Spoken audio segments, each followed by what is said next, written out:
PSP recording studio Bithan.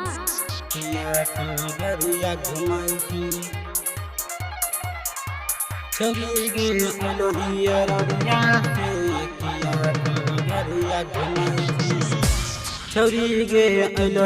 ररिया से किया खगरिया घुमाई छी।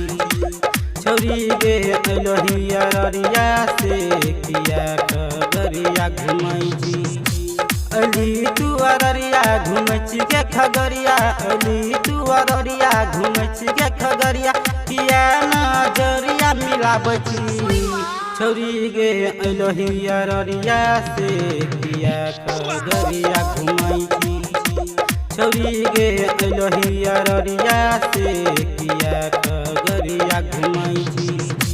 अली तू अररिया घुमच के खगरिया, अली तू अररिया घुमच के खगरिया, किया नजरिया मिलाबची।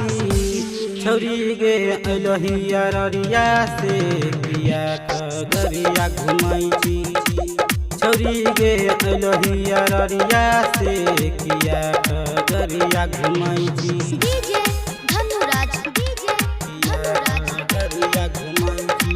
PSP recording studio Bithan. Khagaria घुमाई छी। छौरी गे अलोहिया ररिया से किया खगरिया घुमाई छी। छौरी गे अलोहिया ररिया से किया खगरिया घुमाई छी। सुनली हौ घुसल छी दोसर छोरा के घरबा में,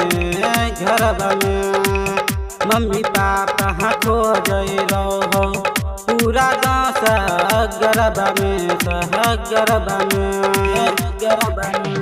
अली तू अररिया घुमच के खगरिया, अली तू अररिया घुमच के खगरिया, किया नजरिया मिलाबची। छौरी गे अलोहिया ररिया से किया खगरिया घुमाई छी। छौरी गे अलोहिया ररिया से किया खगरिया घुमाई छी। डीजे धनुराज, डीजे खगरिया घुमाई छी। PSP recording studio Bithan. Khagaria घुमाई छी। छौरी गे अलोहिया ररिया से किया खगरिया घुमाई छी।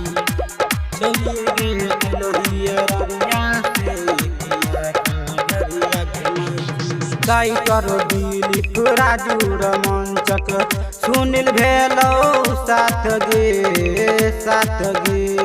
याद आबै छौ तोहर छौरी, बुझै नहि छी बात गे। अली तू अररिया घुमच के खगरिया, अली तू अररिया घुमच के खगरिया, किया नजरिया मिलाबची। छौरी गे अलोहिया ररिया से किया खगरिया घुमाई छी।